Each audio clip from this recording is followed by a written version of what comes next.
अस्सलाम वालेकुम। In this video will be talking about कि हम किस तरीके से एक आयनिक कंपाउंड के फॉर्मूला को बनाते हैं।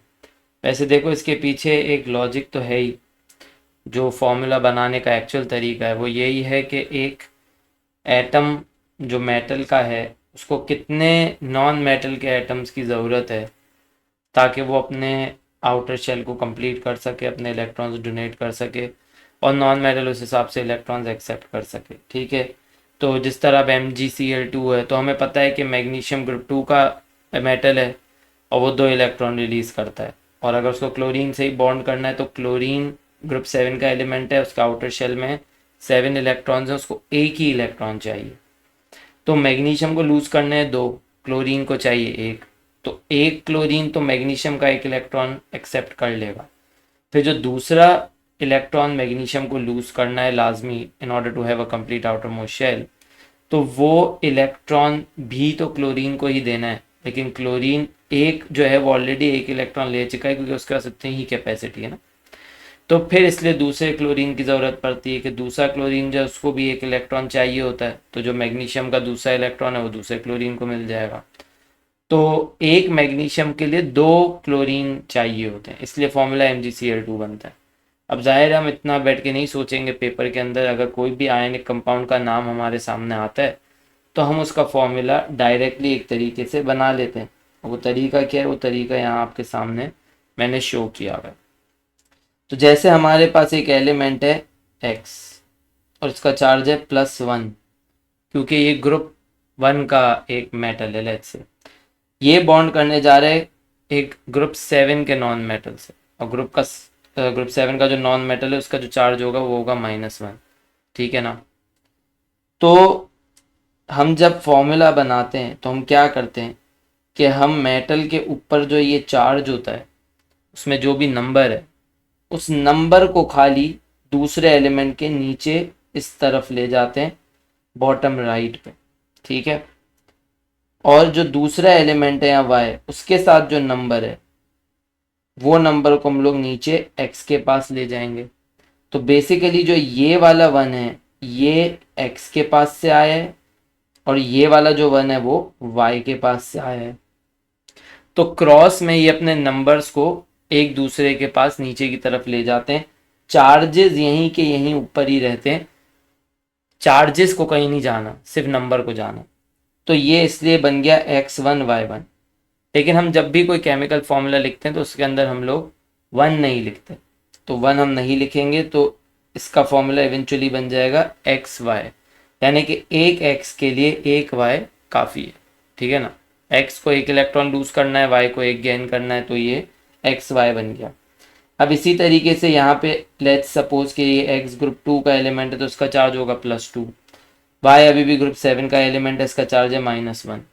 तो ये 2 आ गया क्रॉस में नीचे इधर, 1 आ गया इधर, तो ये बन गया x1 y2। लेकिन हम क्योंकि 1 नहीं लिखते फॉर्मूला में तो फॉर्मूला बन गया xy2। तो ये जो चीज़ हम अभी डिस्कस कर रहे हैं ना, ये सिर्फ आयनिक कंपाउंड्स में ऐसे होता है, क्योंकि आयनिक कंपाउंड्स में ऊपर चार्जेस होते हैं। तो उन चार्जेस हैं तो हमें पता है नंबर साथ में क्या है, तो इस वजह से हम जो है ये चीज़ आयनिक कंपाउंड के लिए खाली देख रहे हैं कि आयनिक कंपाउंड के फॉर्मूला को नाम से हम कैसे बनाते हैं। अब इसी तरह यहाँ पर है x+1 ये ग्रुप 1 का मेटल है, y-2 ये ग्रुप 6 का नॉन मेटल है। तो ग्रुप 6 के एलिमेंट्स का चार्ज आपको पता है कि -2 होता है, तो ये 2 इधर आएगा, 1 इधर आएगा, फॉर्मूला बन जाएगा x2y1। लेकिन वही वाली बात, 1 जो है ये हम क्योंकि लिखते नहीं हैं तो ये फॉर्मूला बन गया x2y। अब यहाँ पे हमारे पास है ग्रुप 2 का मेटल जिसका चार्ज है +2 और ये ग्रुप 6 का नॉन मेटल जिसका चार्ज है -2। तो अब यहाँ से 2 इधर जाएगा और ये 2 इधर जाएगा, तो आपका बनेगा फॉर्मूला x2y2। लेकिन अगर आप एक फॉर्मूला बना रहे हो, उस फॉर्मूला में अगर ये 2 नंबर नीचे ऐसे आ रहे हैं जो दोनों सिंप्लीफाई हो सकते हैं, तो अगर ये सिंप्लीफाई हो सकते हैं तो आप इनको सिंप्लीफाई करोगे, यानी कि आप इस 2 और 2 को सिंप्लीफाई करोगे तो बचेगा 1 और 1। और 1 क्योंकि हम लिखते नहीं है फॉर्मूला में तो फॉर्मूला बन जाएगा XY। अगर सिंप्लीफाई हो सकता है तो सिंप्लीफाई करना है, नहीं हो सकता है तो नहीं करना है। इसी तरीके से यहाँ पे अब हमारे पास है ग्रुप 2 का x+2, ग्रुप 5 का -3, तो ये 3 इधर चला गया, 2 इधर चला गया, फॉर्मूला बन गया x3y2। अब ये 3 और 2 जो है ना ये सिंप्लीफाई नहीं हो सकते, तो फाइनली आपका जो फॉर्मूला बनेगा वो x3y2 ही बनेगा, क्योंकि 3 और 2 सिंप्लीफाई हो नहीं सकते। अब यहाँ पे एक एक्सटेंडेड एग्जांपल मैंने दी हुई है कि भाई x+2 है, y-4 है अगर लेट्स से, और इस तरह का कोई कंपाउंड बन रहा है तो ये बन जाएगा x4y2, और क्योंकि 4 और 2 सिंप्लीफाई हो सकते हैं 2 से, तो 2 से सिंप्लीफाई करूंगा तो यहाँ पे बचेगा 2, यहाँ बचेगा 1, तो ये बन गया x2y। तो एक आयनिक कंपाउंड का फॉर्मूला बहुत सिंपल तरीके से ऐसे ही बन जाता है, ठीक है। चार्जेस को मैं कहीं नीचे नहीं लेके गया, यहाँ पे कहीं पे भी मैंने नीचे की तरफ प्लस माइनस कुछ नहीं लिखा हुआ है फॉर्मूला में। जो केमिकल कंपाउंड का आखिरी फॉर्मूला होता है ना उसमें कहीं पे भी प्लस माइनस कुछ भी नहीं आता, ठीक है। तो this was regarding ionic compound only. अब हम लोग कोवलेंट कंपाउंड की तरफ चलते हैं। देखो कोवलेंट कंपाउंड की जब हम लोग नेमिंग करते हैं ना, तो आप समझो कि उसका जो नाम है ना उसी से ही हमें एक तरह से उसका नेम फिगर आउट करना होता है। यानी कि अब यहाँ पे मेरे पास है कार्बन डाइऑक्साइड, तो कार्बन डाइऑक्साइड का पहला एलिमेंट है कार्बन, तो हमने फॉर्मूला लिखते हुए लिख लिया कार्बन। अब इसके साथ दूसरी चीज लिखी हुई है डाइऑक्साइड।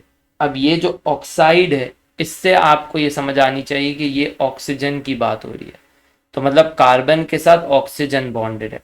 अब यहाँ पे अगर सल्फाइड होता तो मतलब सल्फर है, यहाँ पे अगर नाइट्राइड होता तो मतलब ये नाइट्रोजन है, यहाँ पे अगर क्लोराइड होता तो मतलब क्लोरीन है। तो पहला एलिमेंट कार्बन, दूसरा एलिमेंट ऑक्सीजन। अब हम जब कोवलेंट कंपाउंड की नेमिंग कर रहे होते हैं ना तो इसके अंदर आपको फिर एक और गिनती याद रखनी होती है जो कि है ये mono, di, tri, tetra. Mono का मतलब होता है 1, डाई का मतलब होता है 2, ट्राई का मतलब होता है 3, टेट्रा का मतलब होता है 4। यहाँ लिखा हुआ है डाई ऑक्साइड, ऑक्सीजन के साथ आगे डाई लिखा हुआ है, मतलब कि इसका जो फॉर्मूला बनेगा उसमें ऑक्सीजन 2 होंगे। तो पहला एलिमेंट कार्बन तो C, दूसरा एलिमेंट ऑक्सीजन तो O, डाई ऑक्साइड है तो 2 ऑक्सीजन, इसलिए कार्बन डाइऑक्साइड का फॉर्मूला CO2 बनता है।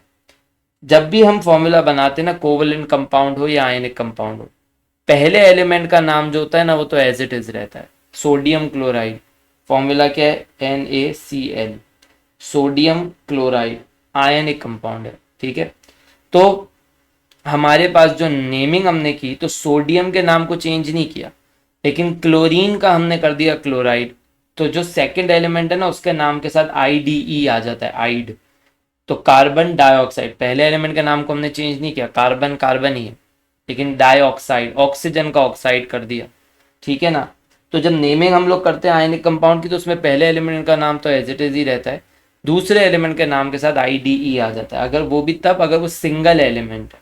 सिंगल एलिमेंट से यहाँ क्या मतलब है वो आपको आगे जाके और बेहतर समझ आएगा। यानी कि आपके पास अगर एक एलिमेंट है और उसके साथ दूसरा कोई एलिमेंट ही डायरेक्टली बॉन्डेड है तो ठीक है, तो वो IDE आ जाता है। तो यही बातें यहाँ लिखी हुई हैं। Name of the first element of a compound doesn't change, so carbon in carbon dioxide remains carbon while naming the compound.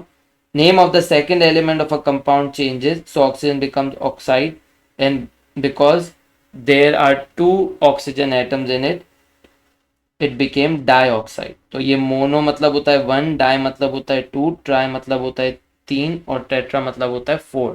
तो ये गिनती भी आपको याद रखनी है।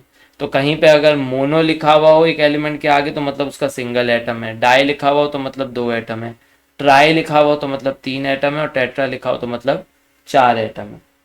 अब ये तो कोवलेंट कंपाउंड के लिए बात हो गई। तो कोवलेंट कंपाउंड के लिए तो आपको पहले ही देख के कैसे समझ आएगा कि ये कंपाउंड कोवलेंट है। देखो एग्जामिनर कहीं ये मेंशन नहीं करेगा कि ये वाला केमिकल कंपाउंड कोवलेंट है या ये आयनिक है, ये आपको खुद फिगर आउट करना है कि कंपाउंड कोवलेंट है या आयनिक है। आयनिक होगा तो आपको कैसे पता चलेगा, आप कंपाउंड का नाम पढ़ोगे। और एक और बात, एग्जामिनर आपको ज़्यादातर केमिकल कंपाउंड के नाम देगा। देखो वो तुम्हारी पुप्पी का बेटा नहीं है, वो नहीं चाहता कि तुम बहुत अच्छे मार्क्स लाओ, वो तो चाहता है कि तुम फेल हो फिर रीटेक दो, ब्रिटिश काउंसिल को पैसा कमा के दो, ठीक है ना। तो वो तो ये सब चाहता है ना। तो वो आपके लिए चीज़ें कोई ऐसा सच आसान नहीं करके देगा, आसान आपको खुद प्रैक्टिस से इन चीज़ों को बनाना होता है। तो ज़्यादातर जगह पे एग्जामिनर आपको ना केमिकल कंपाउंड का नाम देगा, आपको नाम से पता होना चाहिए कि उस केमिकल कंपाउंड का फॉर्मूला क्या है, केमिकल फॉर्मूला उसका क्या है। तो अगर वो आपको बोल रहा है सोडियम क्लोराइड तो आपको पता होना चाहिए कि फॉर्मूला NaCl। अगर वो आपको बोल रहा है कार्बन डाइऑक्साइड तो आपको पता होना चाहिए कि CO2 उसका फॉर्मूला है। और फॉर्मूला बनेगा कैसे, उसके लिए आपको क्लियर पता होना चाहिए कि कंपाउंड आयनिक है या कोवलेंट है। आयनिक है तो कैसे पता चलेगा, जो भी कंपाउंड का नाम है सोडियम क्लोराइड, तो आपको पता होना चाहिए कि पहला एलिमेंट सोडियम जो है ये ग्रुप 1 का एलिमेंट है, मतलब मेटल है। क्लोरीन जो है वो ग्रुप 7 का एलिमेंट है, नॉन मेटल है। तो मेटल और नॉन मेटल अगर एक ही केमिकल के नाम में आ रहे हैं तो मतलब ये केमिकल कंपाउंड एक आयनिक कंपाउंड है। और कार्बन डाइऑक्साइड आपको पता होना चाहिए कि ये कोवलेंट कंपाउंड है। आपको कैसे पता होना चाहिए कि इसके जो नेमिंग है उसके अंदर दोनों एलिमेंट्स जो हैं वो नॉन मेटल है, कार्बन भी नॉन मेटल है, ऑक्सीजन भी नॉन मेटल है। तो आपको नाम से पता चलना चाहिए कि अच्छा ये तो दोनों ही एलिमेंट्स नॉन मेटल हैं, तो ये कोवलेंट कंपाउंड होगा। और फिर आप फॉर्मूला उसको कोवलेंट कंपाउंड की तरह बनाओगे, जैसे हम एक कोवलेंट कंपाउंड का फॉर्मूला बनाते हैं। अब यहाँ पे साथ में जो है ना, मैंने एक चीज़ और मेंशन की हुई है, that how we calculate molecular mass. Although previous video में इस बारे में बात हो चुकी है कि आप मॉलिक्यूलर मास कैसे कैलकुलेट करते हो, लेकिन क्योंकि हम लोग मोल्स से रिलेटेड यहाँ पे अब बात बेसिकली जो करनी है उसकी ही प्रिपरेशन कर रहे हैं, तो मोल्स के लिए तो मॉलिक्यूलर मास निकालना बहुत ज़रूरी होता है बहुत जगहों पे। तो मॉलिक्यूलर मास निकालने के लिए एक सिंपल सा ही तरीका होता है। जैसे मुझे कार्बन डाइऑक्साइड का मॉलिक्यूलर मास निकालना है तो मुझे ये देखना है कि मेरे पास किस एलिमेंट के कितने कितने एटम्स है। जैसे यहाँ कार्बन का एक एटम है और ऑक्सीजन के दो एटम है। फिर इन एलिमेंट्स का जो पीरियोडिक टेबल में एटॉमिक मास है वो लिखना है। तो कार्बन के एक एटम का जो मास होता है वो 12 होता है एटॉमिक मास जो पीरियोडिक टेबल में।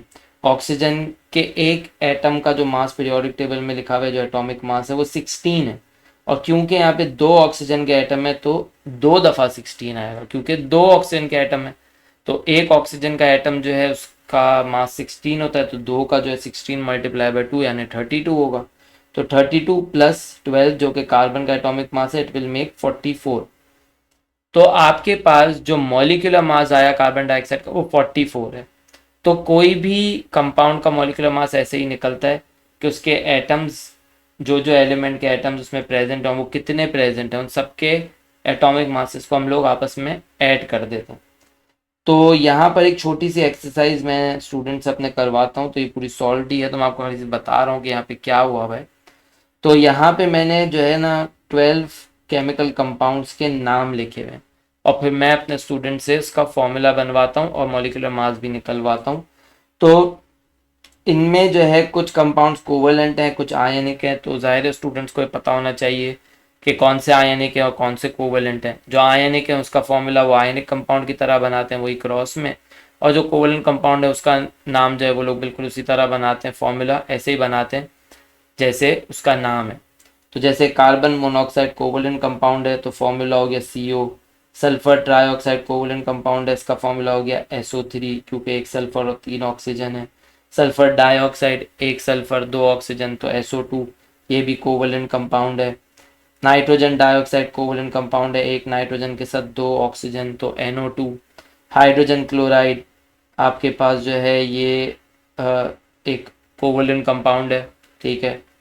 तो हाइड्रोजन का एक एटम क्लोरीन के एक एटम से बॉन्डेड है तो HCl। सोडियम नाइट्राइड ये एक आयनिक कंपाउंड है क्योंकि सोडियम मेटल है, नाइट्रोजन नॉन मेटल है।